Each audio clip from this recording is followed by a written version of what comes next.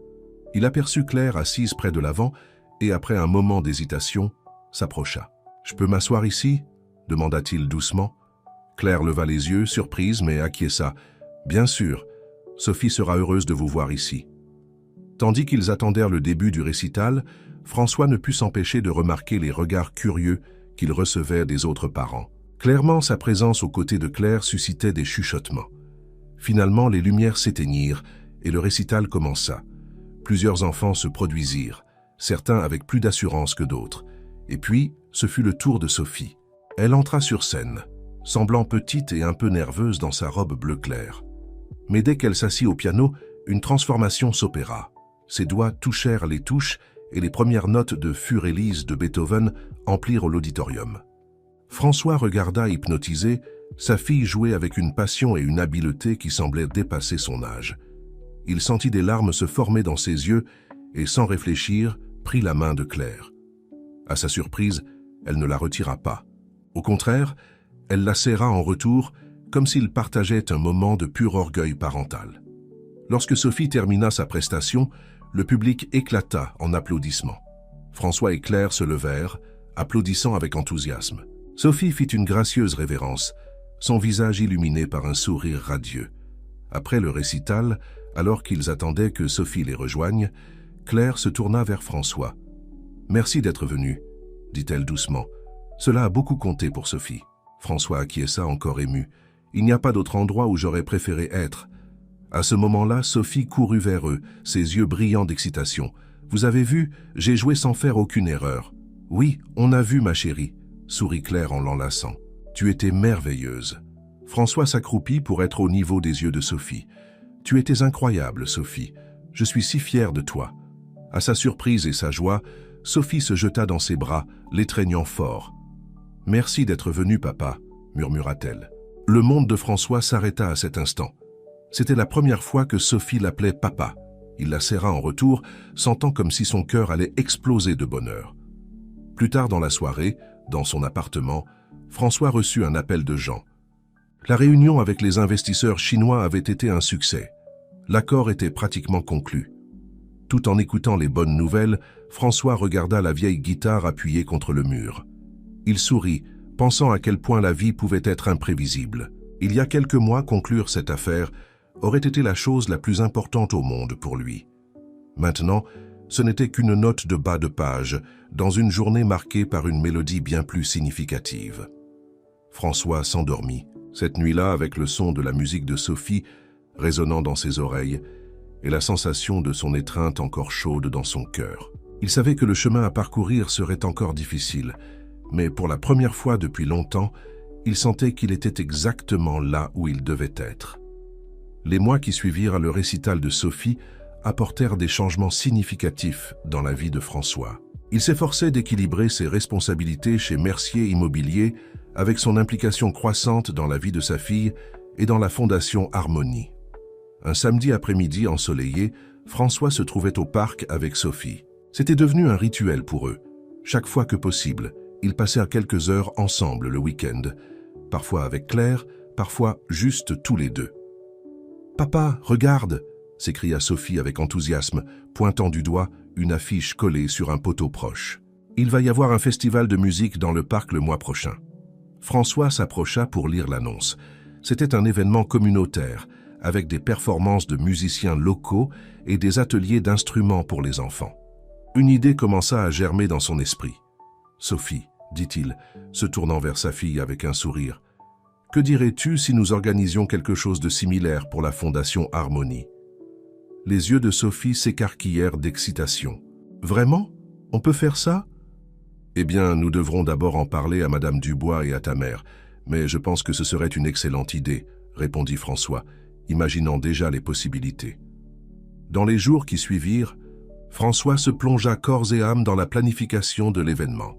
Il convoqua une réunion avec Béatrice et l'équipe de la Fondation Harmonie, présentant son idée d'un festival de musique qui non seulement mettrait en valeur le talent des jeunes musiciens de la Fondation, mais offrirait également des ateliers et des performances pour la communauté. « François, c'est ambitieux », commenta Béatrice, un mélange d'enthousiasme et d'inquiétude dans sa voix. « Organiser un événement de cette ampleur demande beaucoup de travail et de ressources. »« Je sais », acquiesça François, « mais je pense que c'est une opportunité incroyable de montrer l'impact de la Fondation et, qui sait, d'inspirer plus de gens à soutenir notre cause. » Avec l'approbation de Béatrice, François commença à mobiliser ses contacts. Il convainquit d'autres hommes d'affaires de parrainer l'événement, négocia avec la mairie pour obtenir les autorisations nécessaires et impliqua même Mercier Immobilier comme l'un des principaux soutiens. Chez lui, François se surprit à prendre la vieille guitare plus fréquemment. Il avait commencé à prendre des cours en ligne, et bien qu'il soit encore loin d'être un musicien compétent, il trouvait une paix inattendue dans les moments qu'il passait à s'exercer. Un soir, alors qu'il essayait de maîtriser les accords de La Vie en rose, François entendit la sonnette. À sa surprise, c'était Claire. « Désolée de passer sans prévenir, » dit-elle, semblant un peu mal à l'aise. « Sophie a oublié son livre de mathématiques ici le week-end dernier et... » Sa voix s'estompa quand elle remarqua la guitare dans les mains de François. « Vous jouez ?» François sourit timidement. « J'essaie du moins. Je suis encore terrible, mais je m'améliore. » Claire le regarda avec une expression qu'il n'arrivait pas à déchiffrer. Après un moment, elle parla. « Vous savez, vous voir comme... ça, c'est comme si je découvrais une version complètement différente de vous. » François hocha lentement la tête. « Je me sens comme une personne différente, pour être honnête. Meilleure, j'espère. » Il y eut un moment de silence chargé entre eux, des années d'histoire non dites flottant dans l'air. « Claire, » commença François avec hésitation, « je sais qu'il y a encore beaucoup à résoudre entre nous, mais je veux que vous sachiez que je suis reconnaissant que vous m'ayez donné la chance de faire partie de la vie de Sophie. Cela signifie plus pour moi que je ne peux l'exprimer. » Claire l'étudia pendant un long moment avant de répondre. « François, je ne vais pas mentir et dire que c'était facile, ou que ça l'est encore. Mais voir comment vous vous efforcez, comment Sophie s'illumine quand elle parle de vous, ça fait une différence. » Avant que François ne puisse répondre, Claire continua. « J'ai entendu parler du festival que vous organisez pour la Fondation. Sophie n'arrête pas d'en parler. » François sourit. « Elle a été mon plus grand soutien et ma conseillère dans la planification. »« Eh bien, » dit Claire, un petit sourire jouant sur ses lèvres, « si vous avez besoin d'aide pour la partie artistique, ça de l'événement, je pourrais y jeter un coup d'œil. » L'offre prit François par surprise. « Ce serait incroyable, Claire. Votre expérience serait très précieuse. » Quand Claire partit ce soir-là, François ressentit une vague d'espoir qu'il n'avait pas éprouvée depuis longtemps. Les choses étaient loin d'être parfaites, mais elles progressaient. Les semaines précédant le festival furent un tourbillon d'activités. François se retrouva à jongler entre les réunions d'affaires, les répétitions avec les jeunes musiciens de la Fondation et les soirées passées à revoir les feuilles de budget avec Béatrice. Enfin, le grand jour arriva. Le jardin des Tuileries était transformé. De petites scènes avaient été montées dans différentes zones. Des tentes colorées abritaient des ateliers d'instruments et l'air était rempli de musique et d'excitation. François observait, tout avec un mélange de fierté et de nervosité. Il vit Sophie courir d'un côté à l'autre, aidant les plus jeunes enfants dans un atelier de piano. Il remarqua Claire supervisant l'installation d'une exposition d'art qui complétait le festival. Alors qu'il se promenait dans le parc, François fut abordé par Charles Dubois, le membre du conseil qui avait été si critique des mois auparavant. « Je dois admettre, François, dit Charles, regardant autour de lui impressionné, quand vous avez commencé avec cette histoire de fondation et de responsabilité sociale, je pensais que c'était juste un caprice, mais ça, c'est vraiment impressionnant. » François sourit. « Merci, Charles, cela signifie beaucoup pour moi. » À mesure que la nuit tombait, l'événement principal commença. Sur la scène principale, les jeunes talents de la Fondation Harmonie se produisirent, montrant au public le résultat de mois de travail acharné et de dévouement. Quand Sophie monta sur scène pour sa performance, François sentit son cœur se gonfler de fierté. Elle joua une pièce complexe de Chopin avec une maturité qui laissa le public bouche bée. Après les applaudissements tonitruants, Sophie courut dans les bras de ses parents. François et Claire l'enlacèrent ensemble, formant un moment d'unité qui semblait impensable il y a quelques mois. Plus tard, alors que le festival touchait à sa fin, François se retrouva seul un moment, observant les familles qui profitaient encore de la musique et de l'atmosphère. Béatrice s'approcha, un sourire fatigué mais satisfait sur son visage. « François, dit-elle doucement, ce que vous avez fait ici aujourd'hui, ça va changer des vies. Vous le savez, n'est-ce pas ?» François acquiesça, ressentant une émotion profonde dans sa poitrine. « J'espère que oui, Béatrice. Mais la vérité, c'est que ce sont ces enfants, cette musique, qui ont changé ma vie. » Alors que les dernières notes de la nuit flottèrent dans l'air, François regarda le ciel étoilé de Paris. Il savait qu'il y avait encore des défis à venir, dans l'entreprise, dans sa relation avec Claire, dans son parcours de père. Mais, à ce moment-là, sous les étoiles et bercé par la musique, François Mercier se sentit vraiment en paix pour la première fois depuis de nombreuses années. Le festival n'était pas seulement un succès pour la Fondation Harmonie, c'était le symbole d'une transformation personnelle, d'un nouveau départ. Et François était impatient de voir quelle mélodie l'avenir apporterait. Le succès du festival de la Fondation Harmonie eut des répercussions pendant des semaines, non seulement dans les cercles sociaux et culturels de Paris, mais aussi dans le monde des affaires. Mercier Immobilier, autrefois connu uniquement pour ses projets immobiliers haut de gamme, était maintenant mentionné dans des discussions sur la responsabilité sociale et l'impact culturel. Un lundi matin, François arriva au bureau pour trouver une pile de journaux et de magazines sur son bureau. Marie, son assistante, avait rassemblé toutes les mentions du festival et de la fondation. « Monsieur Mercier, dit-elle avec un sourire, le téléphone ne cesse de sonner. Nous avons des invitations pour des conférences, des propositions de partenariat et même quelques universités qui voudraient que vous donniez des cours sur l'entrepreneuriat social. » François feuilleta les articles, un mélange de fierté et d'humilité l'envahissant. « Merci Marie. S'il vous plaît, programmez une réunion avec l'équipe marketing. Je pense qu'il est temps de repenser l'image de l'entreprise. » Alors qu'il se préparait pour sa première réunion de la journée, François reçut un message de Claire. « Sophie n'arrête pas de parler du festival. Elle veut savoir quand nous pourrons en faire un autre. Au fait, quelques galeristes m'ont contacté, intéressés pour exposer les œuvres des enfants de la Fondation. Pouvons-nous en discuter ?» Le cœur de François se réchauffa. L'idée de collaborer avec Claire sur quelque chose d'aussi significatif l'enthousiasmait. Il répondit rapidement. « C'est formidable. Que diriez-vous de déjeuner ensemble aujourd'hui? Pour en discuter, nous pourrions aussi inviter Béatrice. » La réponse de Claire arriva presque immédiatement. « Parfait. On se retrouve au café près de la Fondation à midi. » Avec un sourire aux lèvres, François plongea dans sa routine quotidienne, mais ses pensées continuaient de revenir aux possibilités qui s'ouvraient. Le déjeuner avec Claire et Béatrice fut productif et étonnamment agréable. Tandis qu'ils discutaient d'idées pour de futures collaborations entre la Galerie de Claire et la Fondation, François ne put s'empêcher de remarquer à quel point Claire semblait plus détendue en sa présence. L'air de prudence qui imprégnait, auparavant leurs interactions avaient laissé place à une camaraderie prudente, mais authentique. « Vous savez, » commenta Béatrice alors qu'ils savourèrent le dessert, « vous formez tous les deux une sacrée équipe. » La vision entrepreneuriale de François combinée au regard artistique de Claire, imaginez ce que nous pourrions réaliser si nous développions cela. François et Claire échangèrent des regards, un moment de compréhension silencieuse passant entre eux. « Eh bien, dit Claire après un moment, je pense que ça vaut la peine d'explorer cette idée. » De retour au bureau, François se retrouva face à un nouveau défi. La nouvelle de son implication dans la Fondation Harmonie et le succès du festival avaient attiré l'attention d'un groupe d'investisseurs intéressés par des projets à impact social. Ils voulaient une réunion pour discuter de partenariats potentiels. Alors qu'il se préparait pour la rencontre, François réfléchit à quel point sa perspective avait changé ces derniers mois. Avant, il aurait vu cette réunion uniquement comme une opportunité d'affaires. Maintenant, il se demandait comment il pourrait utiliser cette opportunité pour vraiment faire la différence. La réunion fut intense. Les investisseurs étaient intéressés mais prudents.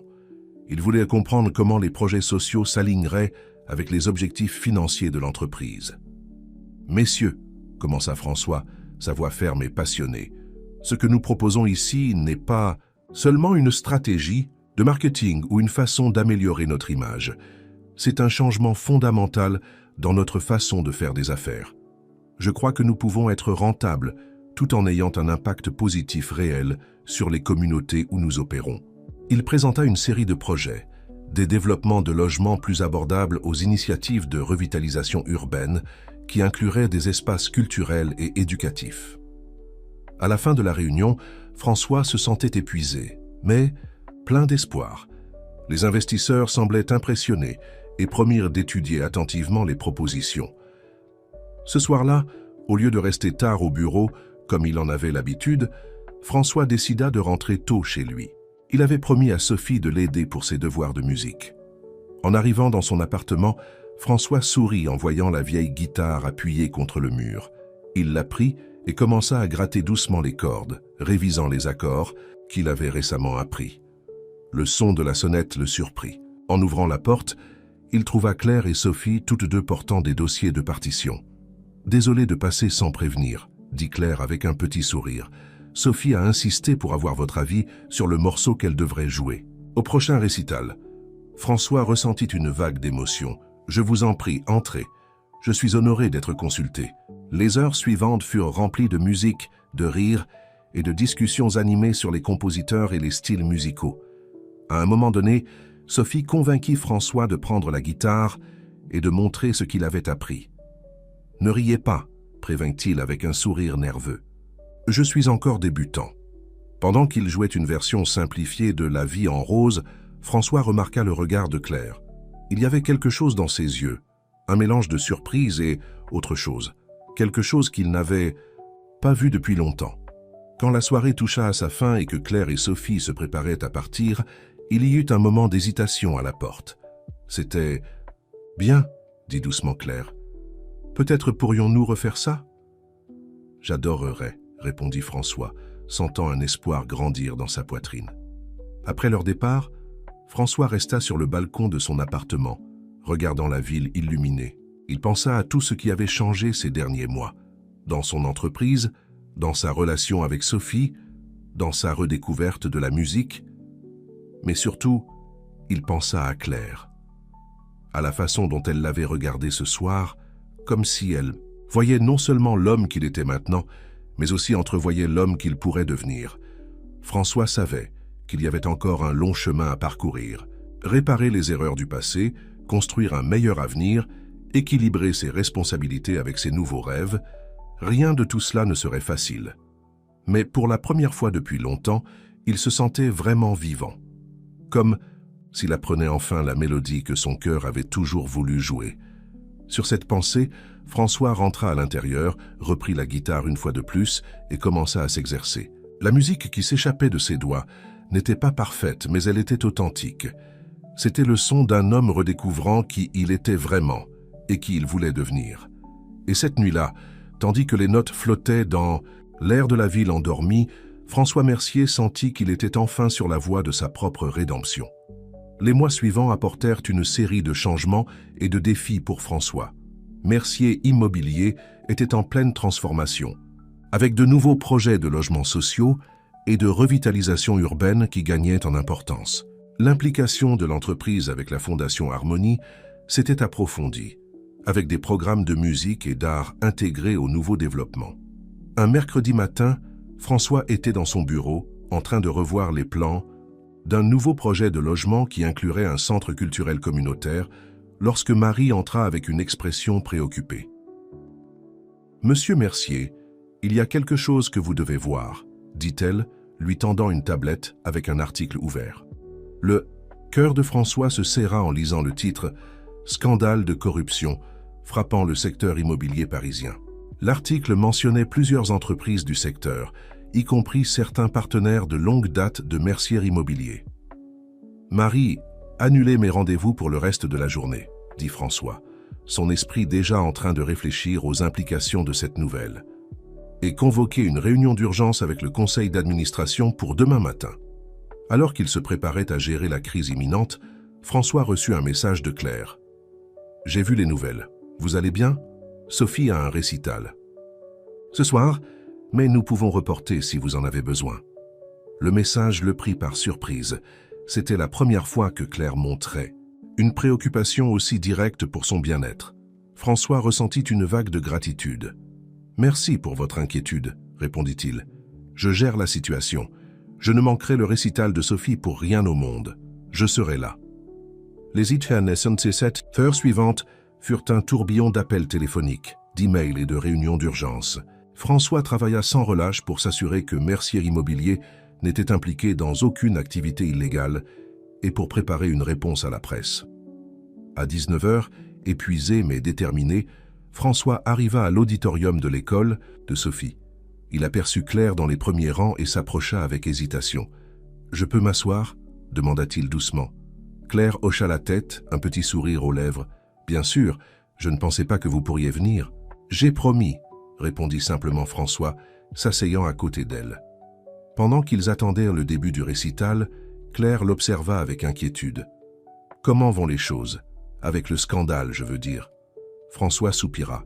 « C'est compliqué, mais nous faisons tout correctement. C'est juste une question de le prouver. » Avant que Claire ne puisse répondre, les lumières s'éteignirent et le récital commença. Quand Sophie monta sur scène, tous les problèmes de François semblèrent momentanément disparaître. Sa fille était radieuse dans une robe vert, émeraude, ses yeux brillants de détermination. Sophie commença à jouer une pièce complexe de Tchaïkovski, ses mains dansant sur les touches avec une grâce et une précision qui émerveillèrent François. Il sentit Claire prendre sa main, un geste inconscient de fierté partagée. Quand la performance se termina, le public éclata en applaudissements. François et Claire se levèrent, leurs visages rayonnant de fierté. Sophie fit une révérence, gracieuse, ses yeux cherchant ses parents dans le public.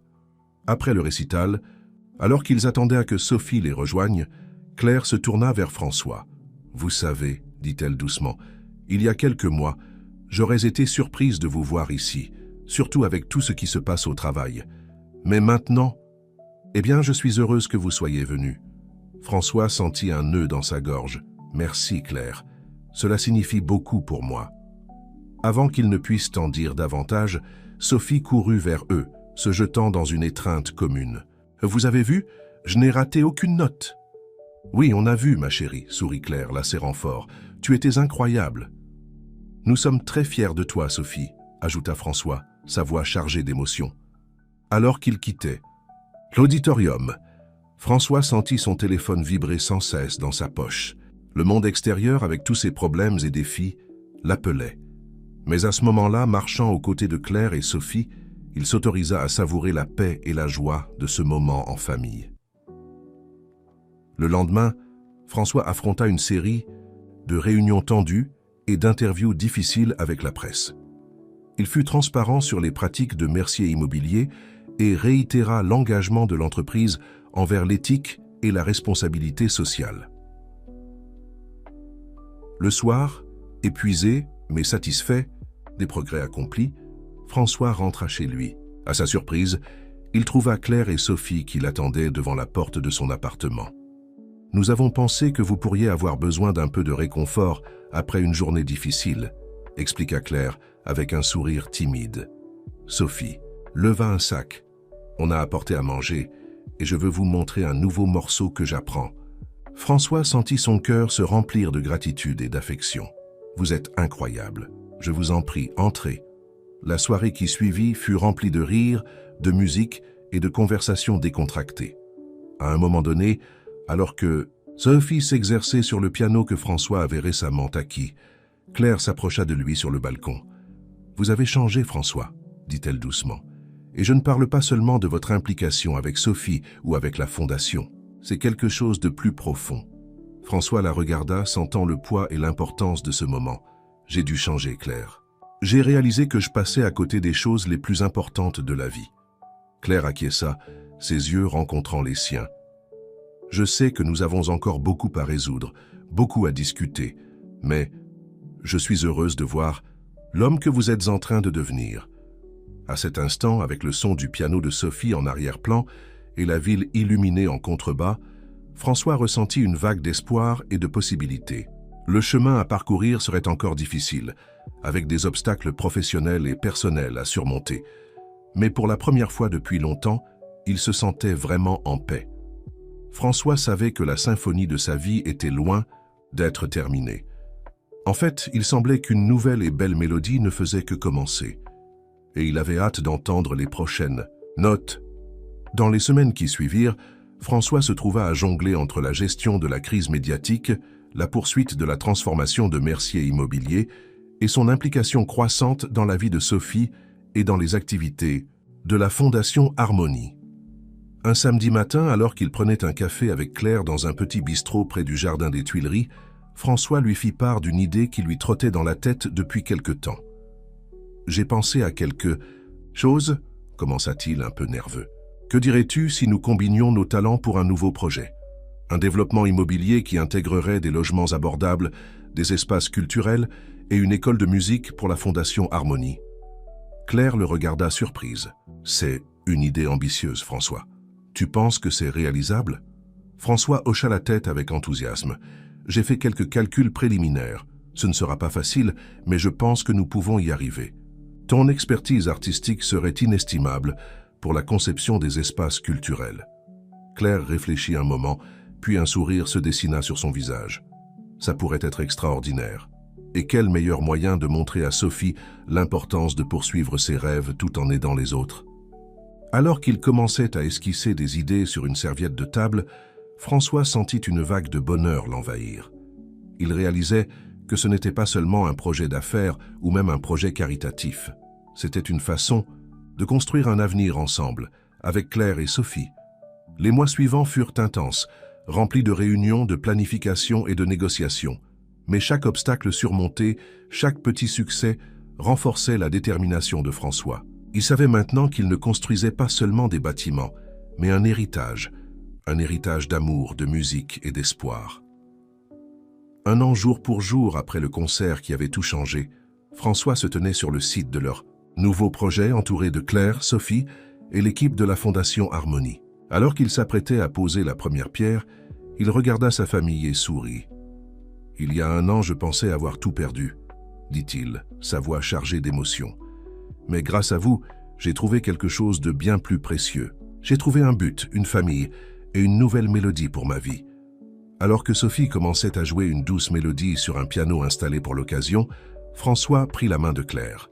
Ensemble, ils posèrent la première pierre de ce qui allait devenir non seulement un bâtiment, mais le symbole de leur nouvelle vie. La symphonie de leur vie continuait, plus riche et plus belle que jamais.